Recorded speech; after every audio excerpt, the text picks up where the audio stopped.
All right, let's go ahead and get started. Good morning, everybody. Wow, we got a big list of people, 80 and growing. Fantastic. We're so excited to be with you this morning here in Southern California. It's getting warmer, it's sunny. Please, welcome to our problem solving moving dual enrollment online webinar. This is our last webinar in this immediate series, and we'll talk a little bit more about where we are going after this. These webinars are being put together, designed by the Career Ladders Project with financial support from the California Community College Chancellor's Office and the College Futures Foundation. So thank you very much. We have some cool things to share with you, but first some technological announcements. Everybody should be muted. If you are not muted, please mute yourself. Again, only have your video on if you are a presenter or if you're one of our fantastic interpreters. And if you're joining by phone and computer or tablet at the same time, please connect those two logons. You can do that by pressing the pound sign on your phone, your participant ID, which you can find on your visual, and the pound sign again. And if you have any tech issues, please write tech in the chat and someone will message you privately. So again, we're really glad everybody's here today. We're super, super excited. And we have a great CLP team behind the scenes here helping everybody. So there's myself, Naomi Castro, we've got Amanda Isa, Sherry Shojai, and Eder Flores, and we're known as the LA team, even though Amanda lives in Oakland. And this is a problem-solving webinar. This is number 4 in a series, and we're really bringing together practitioners to talk about issues that we're facing right now in this crisis in moving dual enrollment online, specifically issues of access, familiarity with the online platforms, communication, support services, as well as big picture kind of issues like how do we ensure the students who are the least resourced are also benefiting from online instruction, and also opportunities that we have as well. So we do have some cool announcements for you before we get started. The first is that we have all of the webinars that we've had are online archived, and we have a website for that. And there, if you can advance for us here, thanks. Yeah, and we will send you all the links for everything. The links will be in the chat. And we also have some other announcements to share with you. So we're trying a new thing with these webinars, and for asking questions, we're hoping folks will actually put the college name if they have a specific question for a college. So you'll put the college name in all caps and then write the question, and then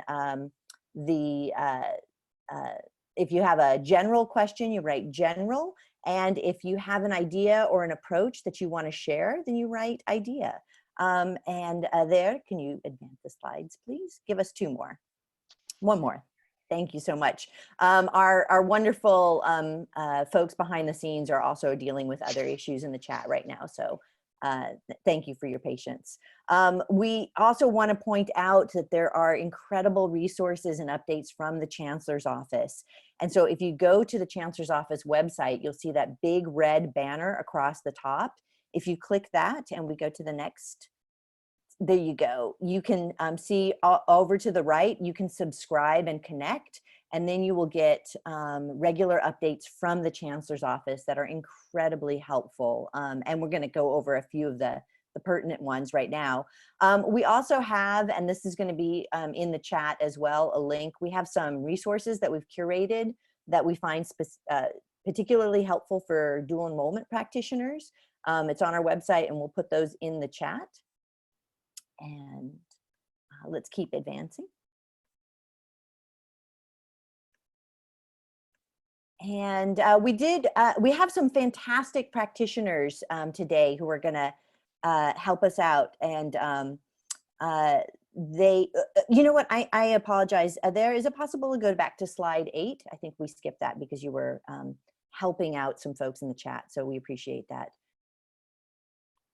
There we go. Thank you. So there's some great updates. You guys probably know that the Chancellor's office has done all these, lifted a bunch of restrictions and put in some emergency procedures and protocols. So students can have an excused withdrawal. I mean, we want our students to stay in their classes, earn their credit, get their education.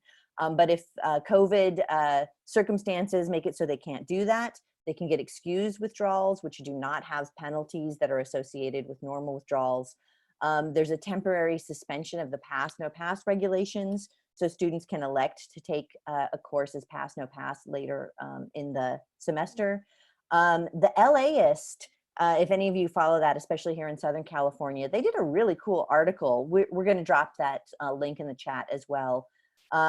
That LAUSD students are being encouraged by LAUSD to seek out some dual enrollment, and reminded of the great partnerships that LAUSD has with the colleges, in case they have some seniors who might be scrambling right now to earn some credits for graduation, or to do that in the summer. Unusual situation. And then there's 2 webinars that we wanted to let everyone know about. There's a webinar today at 2 o'clock, sponsored by the Chancellor's Office and the Academic Senate. And they're going to give some general updates to grading, term extensions, and other guidance. And that link is also in the chat. And then the Chancellor's Office and the Q Center, the Center for Urban Education, are doing a webinar series that's starting on April 23rd, called Racial Equity in Online Instruction. And the presenters are really phenomenal folks. Estella Ben-Simon is going to be on there for Q, and they've done some really great work. So now, there, if you could be so kind as to forward to slide number 13. Excellent. Yeah, so today we're really, really lucky. We're going to, the first part, we're going to focus on partnerships, and then we're going to get some really cool data dive with some of our colleagues here. So first up, we've got colleagues from Antelope Valley. So we have Diane Walker, who is with the Antelope Valley Union High School District. And Diane has an official role, but man, she does everything. She's over dual enrollment. She does strategic partnerships, all kinds of really cool stuff. And Edith Gatt is with the Antelope Valley College, beautiful college here in Southern California. And she is the Dean of Social and Behavioral Sciences and over dual enrollment. And then a little later on, we're going to hear from our good friend, Stephanie Fager, who is a project director with the Coast Community College District, who has just done so much work in Orange County, but also disseminated work across the state with dual enrollment. And so with that, Diane, take it away. Good morning, everyone. How are you today? Well, I hope. I just wanted to take a couple of moments to talk about some of the wonderful partnership that we're able to have with Antelope Valley College and some of its attributes. And I kind of tongue-in-cheek joke a bit because Antelope Valley College is actually an outgrowth of Antelope Valley Union High School District. Our district was started back in the early teens of the 20th century, and Antelope Valley College 10 years later was a way for our students to continue their post-secondary education. So it's sort of a natural outgrowth of that relationship that we're able to have such a close partnership. And one of the issues that we've been confronted with, as you all have, I'm sure, is figuring out the best way to recruit students and continue to recruit students for our fall 2020 term of dual enrollment. And one program that we have, which I understand may be a bit unique, but I'm not sure if others have it, is a Bridge Counselor program. And a number of the counselors at our sites, we have 8 comprehensive sites, are actually also adjunct counselors with Antelope Valley College. And they are able to, in that way, address needs and questions of our students related to moving on to Antelope Valley College. And so as part of our effort to recruit students for dual enrollment, and we're under AB 288, a Ccap agreement, we're currently doing an IGETC pathway. The bridge counselors reach out to students at their sites to be enrolled in these particular classes. And with the rapid onset of our physical distancing a few weeks ago, about a month ago now, actually, we were looking at ways to keep recruiting students. The process had already been going on. And one of our counselors at Highland High School created a Google Classroom for dual enrollment. And she invited potential students in pathway classes to participate in the dual enrollment application process, which I thought was a really great way to approach it. The students were already familiar with Google Classroom, and it was what they were actually transitioning to, so it just was a natural bridge to do that. And another thing that the counseling department as a whole, our student services division, has done is to set up counselor schedules and have an online booking tool for appointments for counselors.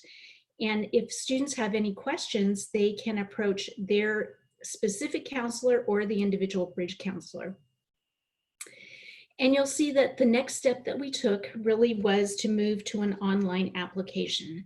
And first and foremost, we wanted to avoid barriers for students and parents to be able to get into the double up program, as we call it, our dual enrollment program.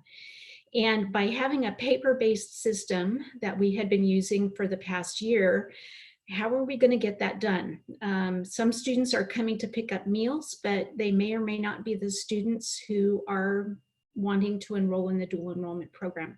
So we just put our heads together for a few minutes and said, let's create an online application. Did that. It's a Google form.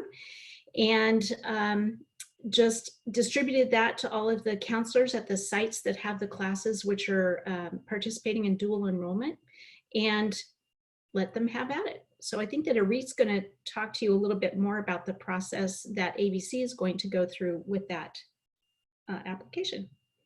Yeah, and just one of the things is on that note, we have also, I have to give Diane kudos for this.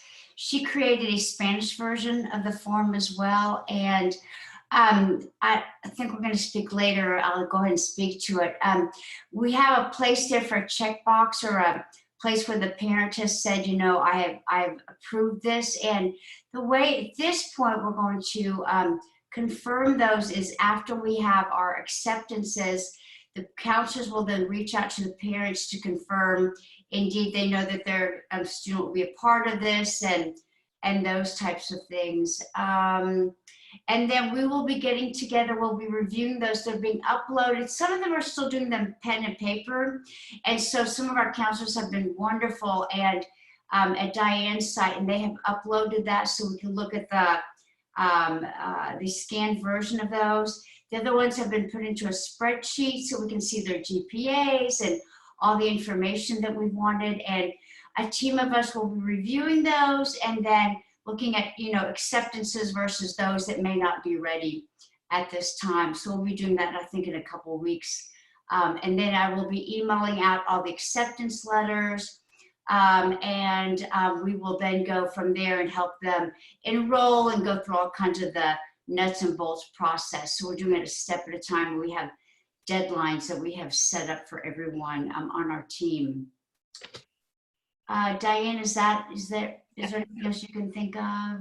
And that was actually just another part of that. As you know, all of the instructors have moved to online remote instruction, emergency remote instruction, whatever we're calling it today. And it's a good thing that our instructors, our teachers are teaching the class. They were already adjunct professors at Antelope Valley College. And so that transition went fairly smoothly.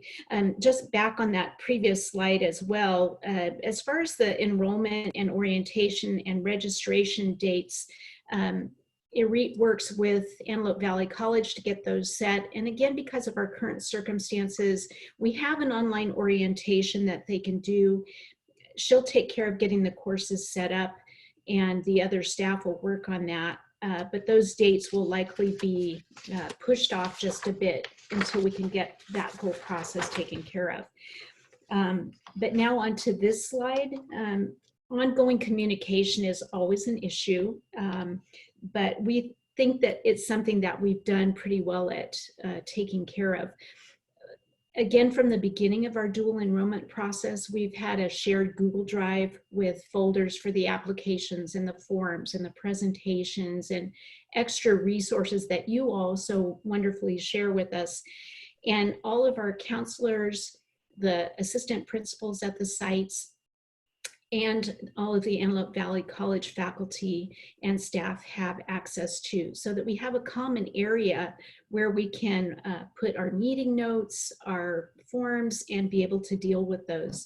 Enrique can also tell you a little bit more about the Double Up webpage on the ABC site that she created, and there's a link that will be provided in the chat for that.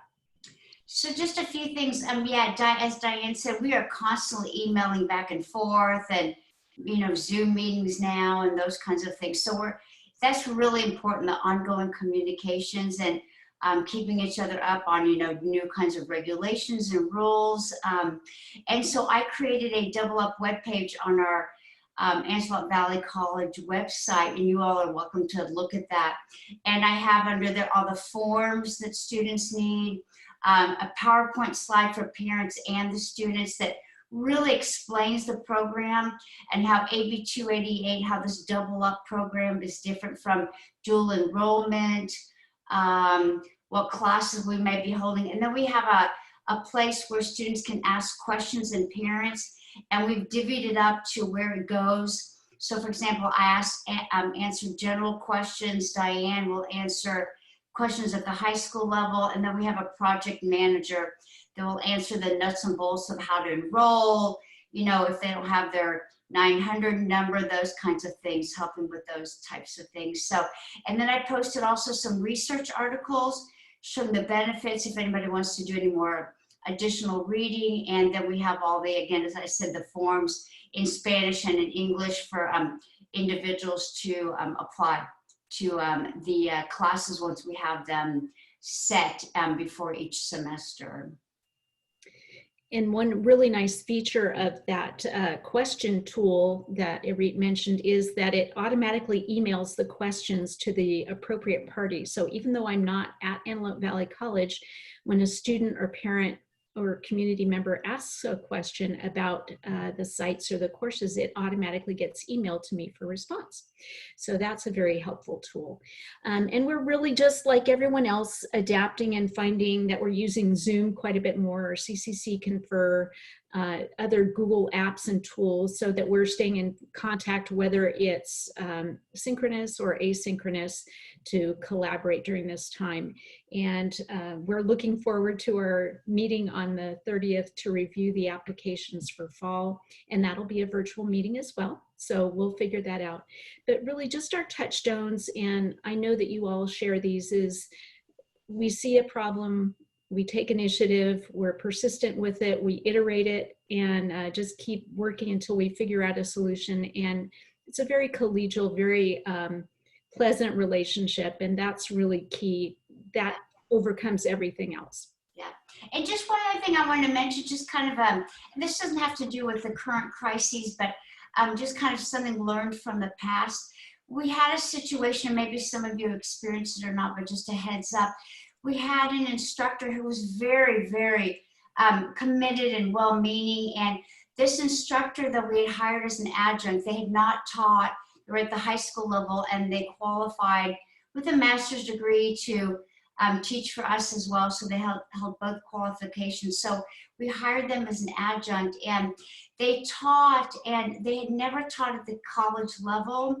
And we found that when we went to kind of overview the class and observe the individual, the level of rigor was not quite where we wanted to at the college level. So we really work with instructors that maybe are from the high school level and had not taught at the college level, to make sure they're understanding that deadlines and things like that are really, they're different maybe at the college level than at the high school level. So that's just something I wanted to throw out there as kind of a lesson learned that we've been, and this instructor has been wonderful. I mean, really on board, made changes, and some of the curriculum was not quite as much to the rigors we wanted, and all those things really got tweaked. So it worked out quite well.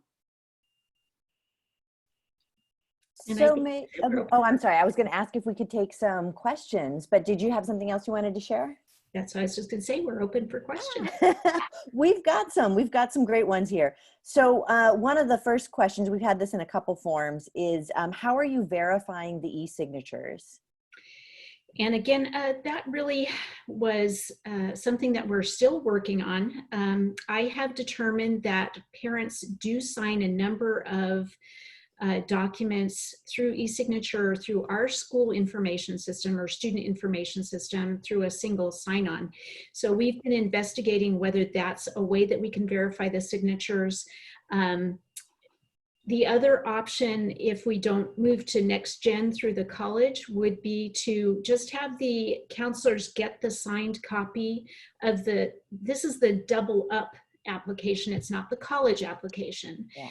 So getting the double up application, either getting a hard copy once we're able to do that before the fall semester, or have the parent, and this actually happened yesterday, have the parent take a picture with their phone or scan it with their phone and send it to the counselor. So we will do a verification process from the Google form before the start of the fall term. Yeah, that's great. That's great. So it's a work in progress, Yes. figuring it out, but figuring it out together. A couple other questions here. Have you made the decision, Irit, on fall classes for the college? Do you know if they're going to be face-to-face, or have you made that decision yet? No, we don't know yet. Right now, I was just talking to Noemi about this before, that you know, a lot of colleges have moved to summer. We have not yet, even to summer online. So I guess to be seen. I don't think we've heard anything at all come down the pipeline. So I'm hoping that we're face to face, but if not, I think we'll be ready to move. There'll be math classes, and I think those faculty are ready to go for online if needed. Cool. There's some other questions here too. I'll just do maybe one more, and then we'll save the other questions for the end. But how are students doing with this transition? Like, are they hanging in there? Are they stopping out? How's it going? I can tell you that we had an extended 2-week spring break, which began March 16th.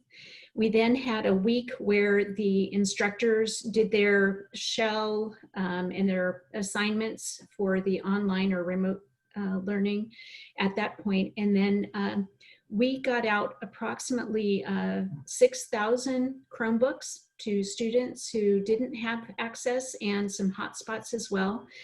And from what I understand, I have not heard specifically from the dual enrollment classes, but as a district, it's going well overall as far as student response. There are some classes that have stragglers, some classes that only have about 60%, but primarily I'm hearing an 80 to 90% in the second week of instruction now of students responding.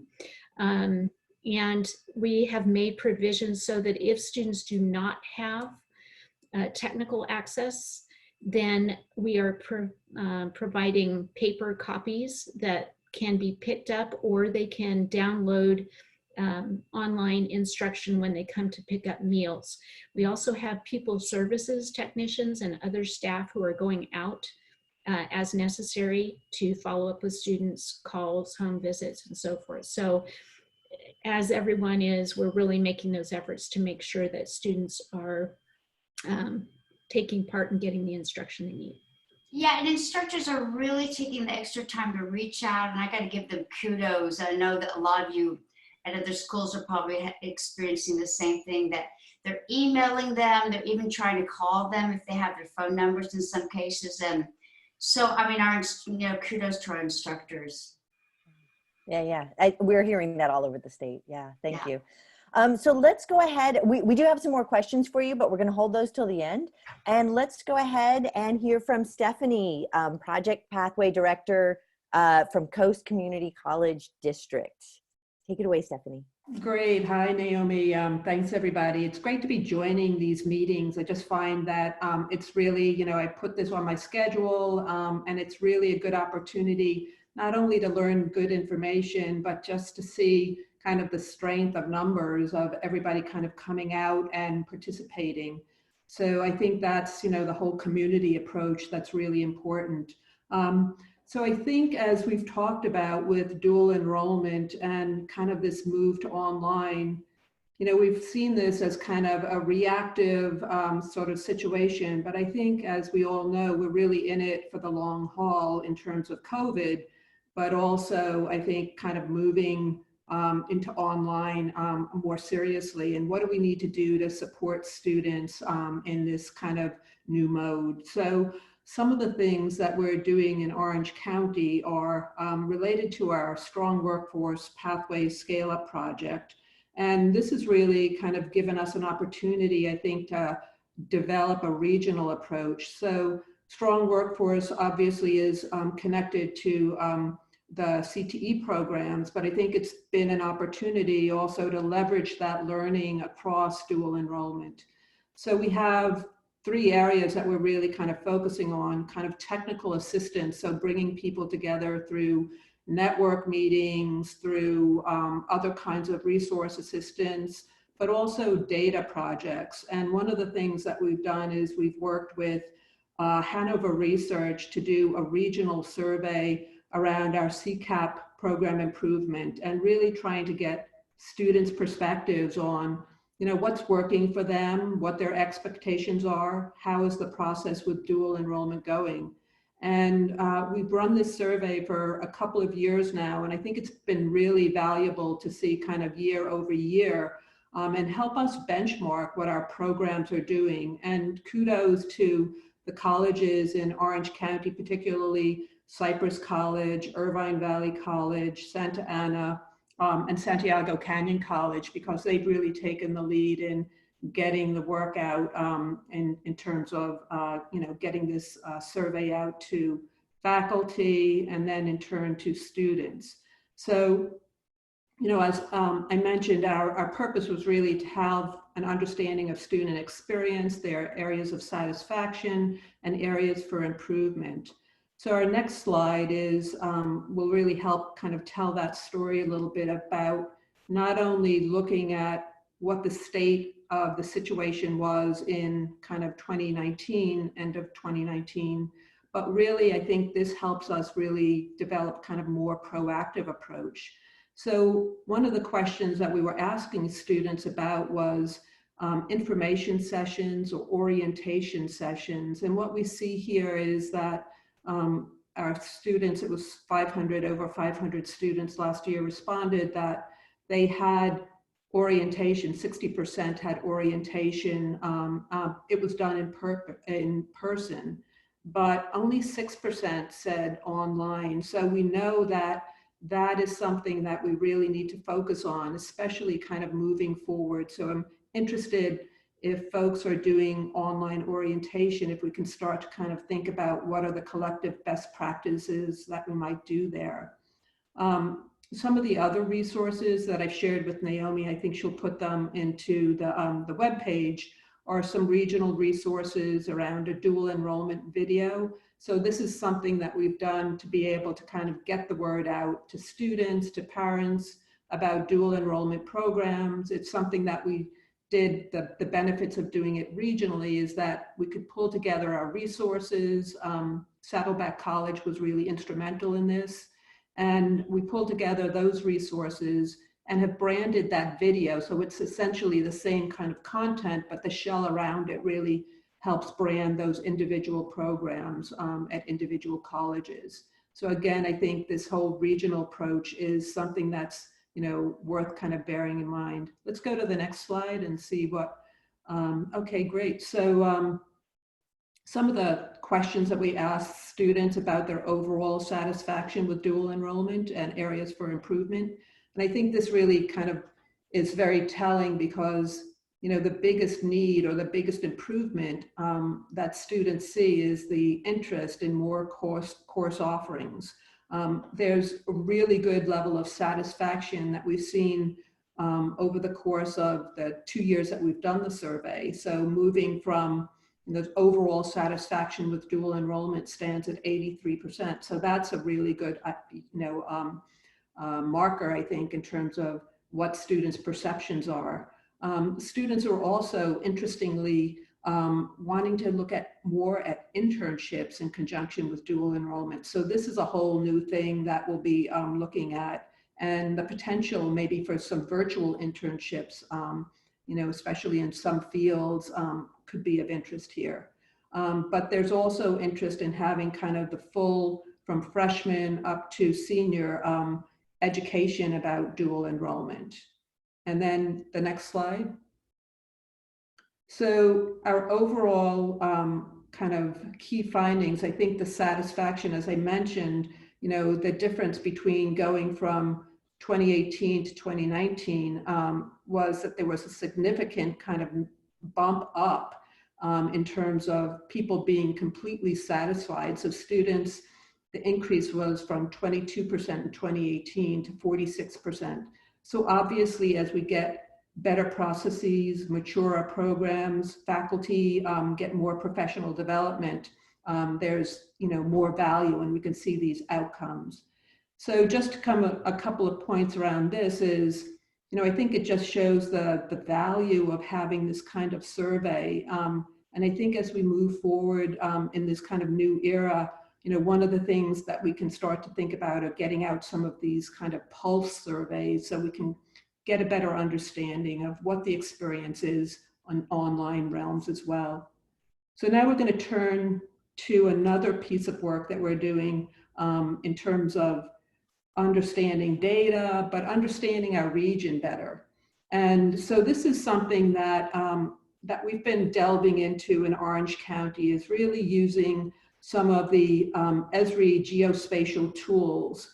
And what I wanted to share today was a resource that's the Esri Living Atlas Policy Map that will allow you to be able to look at what's going on in your region. So the link is there. I think Naomi and the Career Ladders team will put that into the web page. But it really helps us understand questions about what populations are at risk, how are youth connected to school and work, all of these big policy questions that I think are intertwined with, access to technology, access to education in this kind of era when we're going to go through a lot of economic fallout and issues that are related to COVID. This is really going to help us understand and be proactive in being able to understand what the needs are in our community. So one of the maps that they have that's particularly interesting, I think, and relevant to our work is, what do we know about how students are accessing technology? So do students have access to technology through a cell phone, through computers, through internet? And you can take a look at this policy map. If you go to the next slide, this kind of gives you a big picture of what it looks like across California. And I think as we've all gotten to be better map readers through COVID, I know that we're all looking at a lot of different dashboards. This is really kind of helping us kind of take a look at by size and shape, and color. You can see the lighter colors, the kind of yellowish colors are those percent of households that have a smartphone but no other type of device. So those are greater numbers. And the percentage in the deeper pink and the rose color show that there's greater access to households having smartphones and other types of technology. So you can see kind of across the state where there's kind of differentiation is taking place. But let's take a look at the next slide and kind of dig into our own region and what this can kind of help us understand. So if we take a look at, Orange County writ large, there's kind of a big picture that we see, fairly good access to broadband, access to technology. But what we're seeing here when we kind of go more closely into areas like Santa Ana and Garden Grove is that there's a larger percentage of those households that have a smartphone but no other type of computing device. So, as our friends from Antelope Valley mentioned, getting access to that technology, delivering Chromebooks, whether that be with, your K-12 partners, is really essential. And then our next slide kind of digs into a little bit more deeper. So you can take a look at this. We've looked at it in terms of big picture California, in terms of a city in Orange County, but you can also really dig deeper into looking at this through the census tracts. And so this is really essentially looking at a neighborhood where you're kind of being able to kind of pinpoint this information. So these 404 households that have a smartphone, but no other computing device. And they also have information about what kinds of internet access do they have in terms of having a broadband account as well. And this data, what they do is they gather this data through the American Community Survey. That's updated every 2 years, but this map was last updated in January of 2020. So this information is fairly current. And you can take a look, dig down into your own region through looking at these policy maps. And I think that can be something that can really help inform where you're going with, deploying resources as you move forward. So, questions? We have got a ton of questions. This is great. So the first one up is, could you talk just a little bit more about the regional collaboration? The question was specifically, is this with OC colleges? But if you could talk just a little bit of like how it formed, the colleges it includes, yeah, that would be great. Yeah, so the collaboration is really part of the work that's transpired, I think, over the course of going back to SB 1070, kind of having a regional approach to some of these kind of challenges around policies and procedures. And this has been funded through, the region has come together as part of its Strong Workforce program to fund a regional project around pathway scale up that really has a focus on dual enrollment. And hopefully moving forward, our next stage of work that we're planning is to think about how can we as a region start to think and scale up these pathways, not only from high school to community college, but also to four-year institutions as well. And yeah, I'm remembering some of the great work you did around mapping and the biotech pathway in Orange County. And it was just phenomenal stuff, mapping real-time, both graduates with specialties, as well as employers in the area who had needs for those kind of specialties. So just such exciting stuff. Another question about the Hanover research is, was the data disaggregated? Yes, so the data was disaggregated. We've shared the report, so I think you can pull that, take a look at that data. There's a PDF that we shared. I think you can find that on the webpage. The other thing that Hanover does is they create a data supplement. So each of the colleges that have participated can kind of break that out on an individual college basis. So this is the regional report that we're sharing that kind of pulls all of that information together. That's great. Yeah, we actually, so there isn't a place where the research lives right now on the web that's open, but we will put it up with all the repository information for all the webinars. So we'll put up that PDF so people can take a look at it. It's pretty fascinating stuff. And then I think you mentioned that this was a strong workforce project. Is there a way, are you continuing the survey into the future, and can people join up or not quite? Yeah, so, obviously, since it's grant funded, everything depends on how we kind of move forward with funding. And we know that there's going to be challenges ahead. But hopefully we'll be able to find the resources to be able to do that, and offer this. And, one of the things that I think the value of this, the Ccap survey is, this is something that we have in all of our Ccap agreements that it talks about, that we talk about having surveys.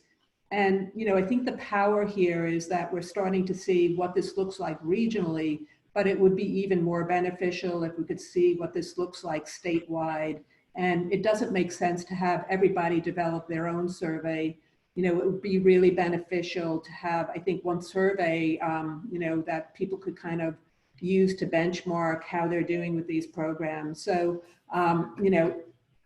our survey, when we ran it last year, the last couple of years, we ran it in the fall, so around October, November, and hopefully we'll be able to do that again. But it, obviously depends, I think, on what the capacity is at the colleges for being able to do this. But our expectation is that we'll have this go another year.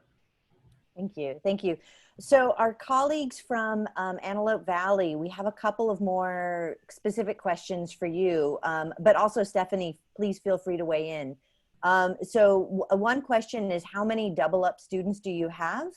And then kind of a follow-up question on that is, because, we're all thinking about the fall and fall enrollment, is do you have any strategies for recruiting students that also work to achieve your equity goals? So as far as the number of students, currently we're in our first full year of Ccap agreement, and we have approximately 120 students, excuse me, at 3 different high school sites. And then again, one of our primary goals is not to create barriers for any students or any parents who might want to participate in the plan. Our program is open to any student. As I mentioned, it's currently an IGETC pathway. So it's a math class this year, and it will be a math class again next fall. And just by virtue of our population, we're a Title I district, about 70% free and reduced lunch, about 60% Hispanic, Latinx, 13% African American, and about 20% white Caucasian. So by virtue of our population, that opportunity is open to any student. We use the regular concurrent enrollment GPA of 2.5. So we're not specifically targeting any particular student, if you will, but I think the demographics of the classes that we have are very consistent with our population as a whole.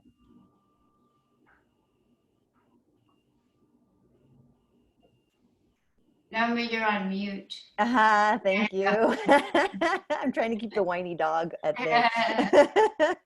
Caught. Irit, have you made any changes to your fall dual enrollment offerings based on our current situation, or are you just planning full steam ahead with the math? Well, at this point, we talked about including some other classes, but because of the crises, we just don't have time to recruit adjuncts, and we have to kind of make sure they're employed at both places. And so we decided to just continue. Math has been so successful. So we're going to continue, as Diane said, with the math classes. And then once this settles down, maybe look to expand in that way. One of the other challenges I was just thinking about that we've encountered, it'd be interesting to see what other schools have done, is that a lot of the students in our district, I know Diane can speak to this, that after school they have commitments. And so trying to do a class before the bell or after the bell hasn't really seemed to work, that students probably won't get the enrollment. So it's usually during the bell, and then we have to talk about things like enforcement and things like that. So so that's been a bit of a challenge, but we're working through that. We're working through that. And if I can just add to that, our district is 1,200 square miles with a very dedicated but not widespread transportation, public transportation system. So that makes it a little bit difficult. Many of our students take our school buses to and from school. Right. And so that limits them a bit as far as after school, as well as athletics and clubs and other things that they do or work. But what we are doing in that regard is we have asked our bridge counselors to survey all the students that they make the presentation to see what the interest and ability is to take a class outside the school day, so that we can maybe find a central school location to offer that, where students from different sites could access it. So we're working through that. I know the Long Beach partnership also has that as they generally offer all their dual enrollment classes on Long Beach City College campus because it's fairly central to the school district. And they also want to make sure that they don't offer a class at one school that's not available at other schools. But that recently they've been branching out more with classes that are at the high school. But it's interesting because it's a different kind of configuration.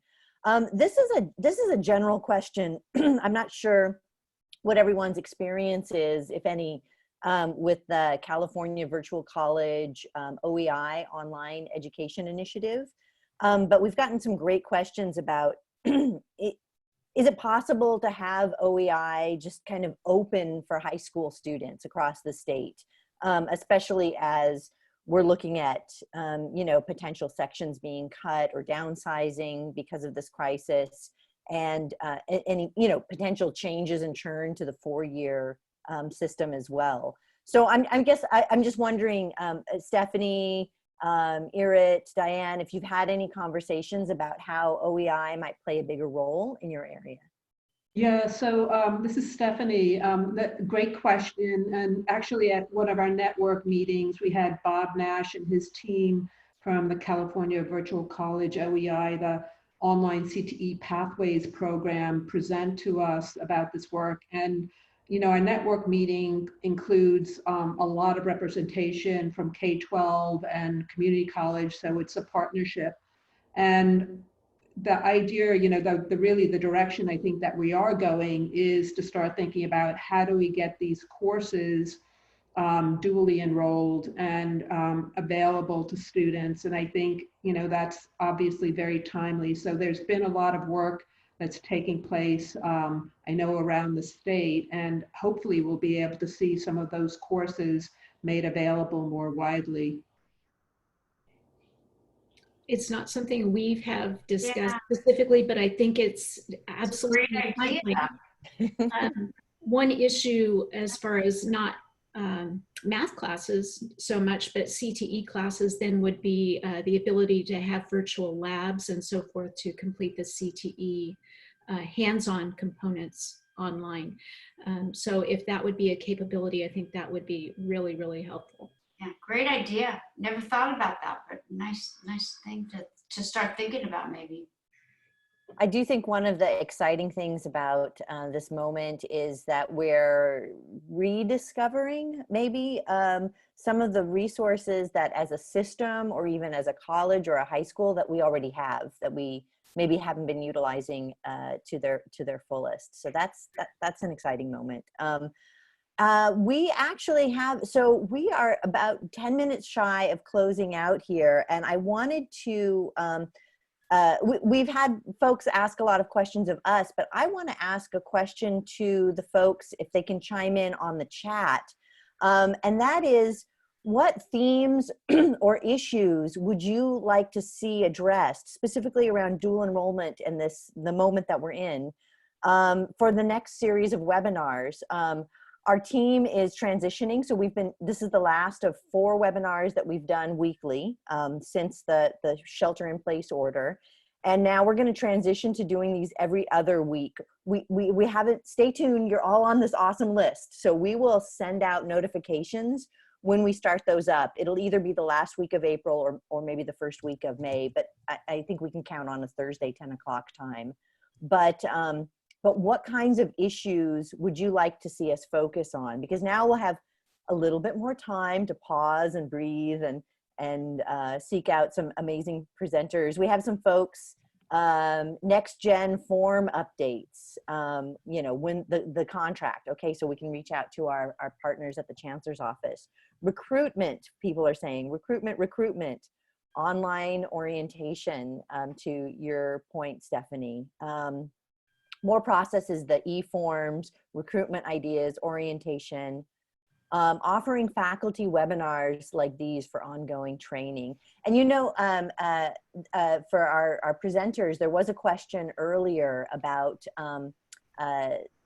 pedagogy and training for faculty. So I'm wondering if you're doing anything in those particular areas, and then I'll keep reading out some of these.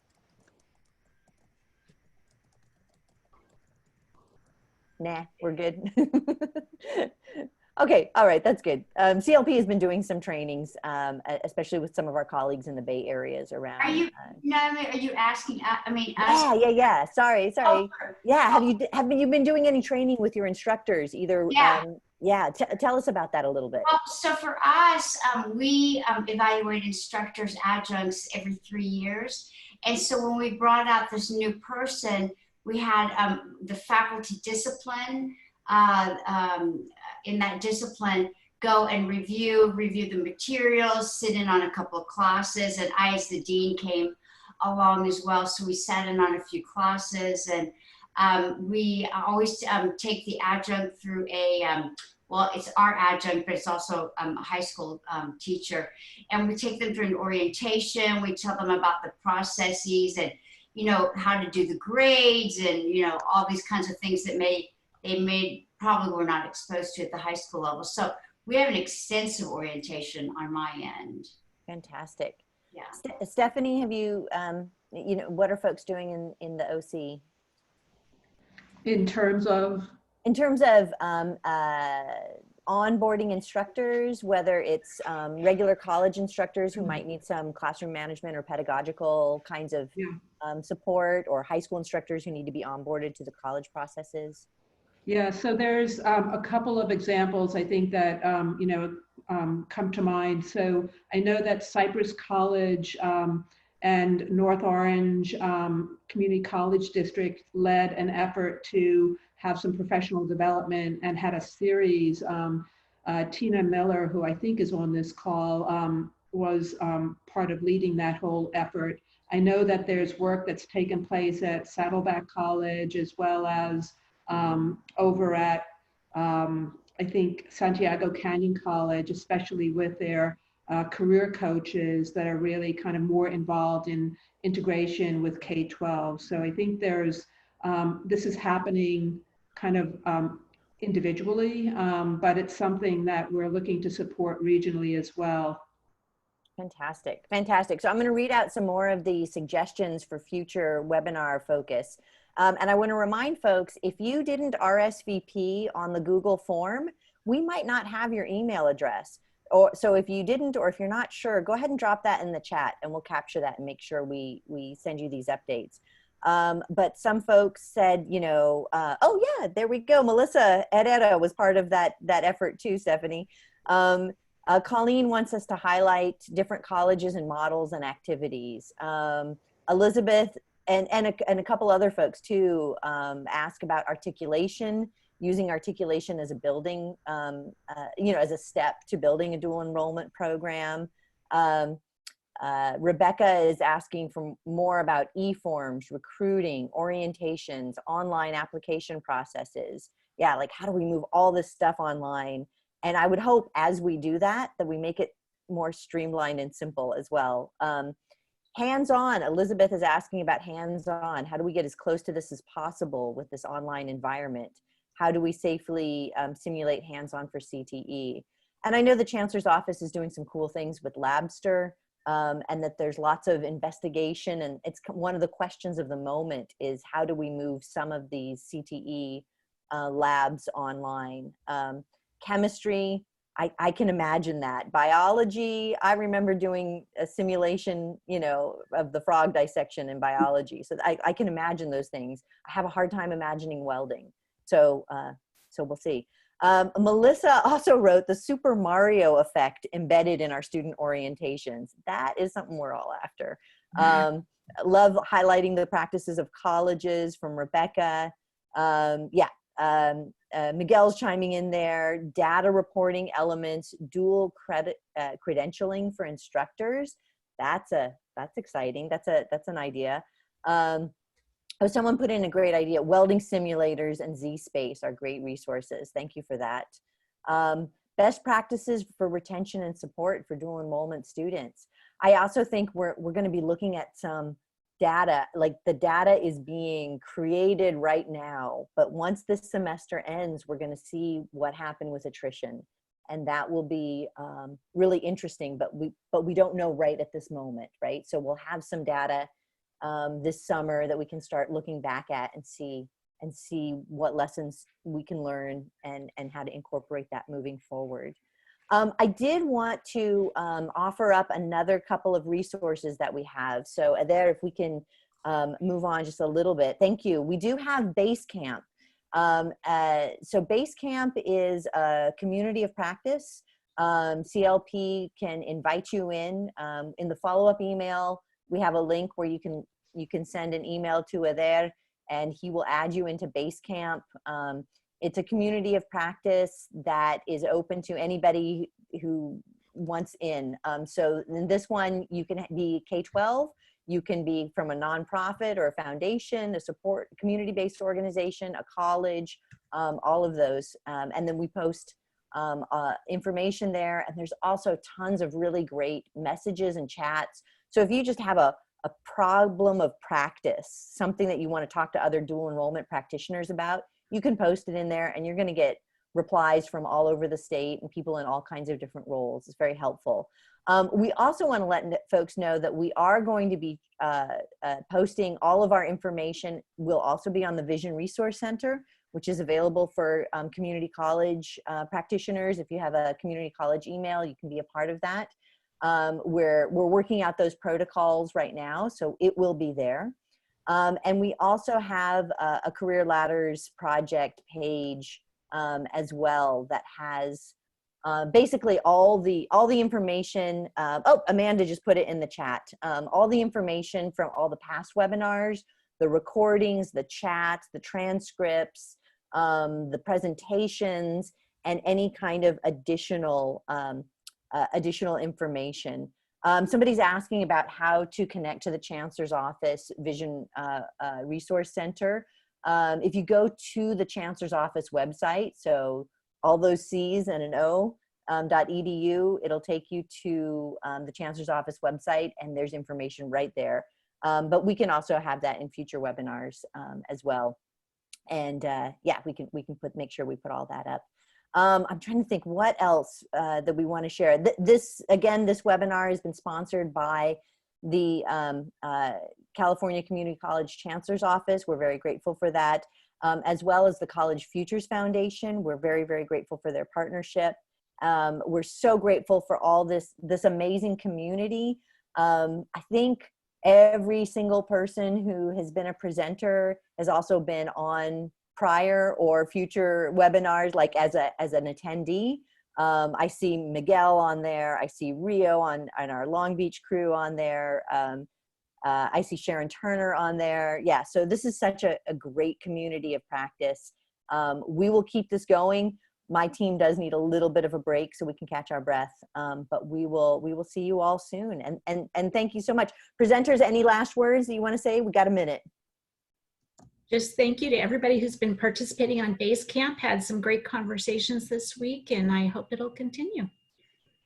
Yeah, good job, everybody. Nice community. Yeah, I'd say ditto, and thanks so much, Career Ladders, for bringing us all together. It's really humbling, all the amazing resources and the willingness to share, and yeah, fantastic. So we're going to leave the chat up for a few more minutes so you can drop in your email if we don't have it. You can ask any other questions. It will all get uploaded. But presenters, you did a great job. Thank you. You're excused. CLP team, you're excused. And we'll see you next time. Thank you.